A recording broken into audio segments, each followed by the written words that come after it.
Hey guys, thanks for tuning in to Comic Book Nostalgia. I'm CB Nostalgia, and I thought we could talk a little Young Justice.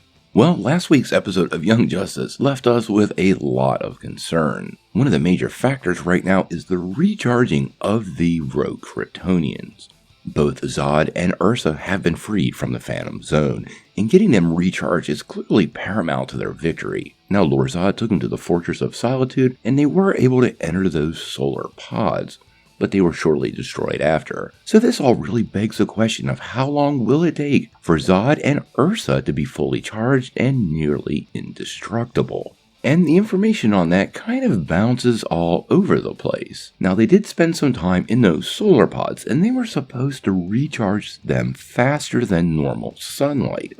Given how quickly many Kryptonians seem to be charged up, just look at how quickly Superboy started healing again, I think we should be pretty concerned about the power level of Zod and Ursa. Additionally, Ursa has the Eye of Ekron, making her quite the double threat, so just getting her partially charged up could be a major play in this series. Now, as you look through the history in the comics, there seems to be a lot of "it depends," and I think Greg Weisman and the crew are using this for some narrative function. Quite often with Kryptonians, specifically even Zod in the comics, you see an almost immediate effect when exposed to direct sunlight, and that might be the key factor here.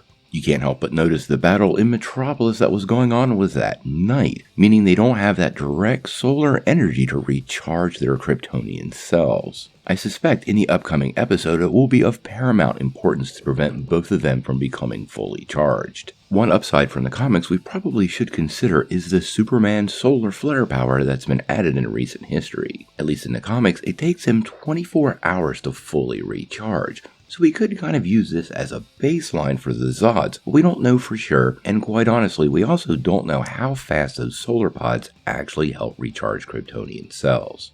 Now, obviously, if Kal-El kills Superman, it won't really matter, but I think we know how this story is likely to go. I think the story is going to actually hinge on defeating them before the sun comes up. Since it was nighttime in Metropolis, the amount of solar energy they're getting is limited, but once the dawn arrives, I believe Zod along with Ursa will charge up so fast they will be nearly indestructible and will be more than just Superman and the rest of the team can handle. This is assuming they don't bring any more people through the Phantom Zone who, if they arrive after dawn, could charge up very fast and be a big problem for the team almost immediately. Now we just have a couple more days before this season ends, and obviously with just one more episode we are at the finale battle here, and I do think Zod will ultimately lose, but I'm unsure how this factor will play into that battle.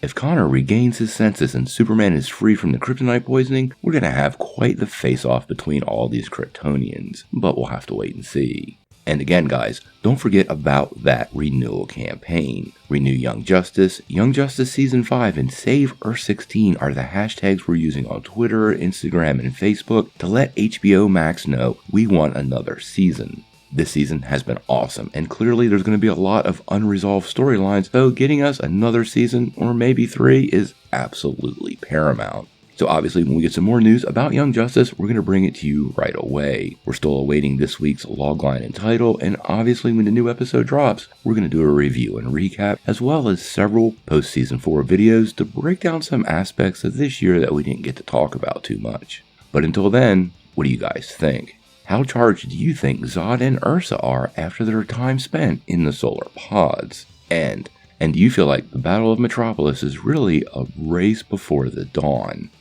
Sound off in the comments below. If you like this video, make sure you hit like, click subscribe, and if you don't ring that bell, you won't get any updates.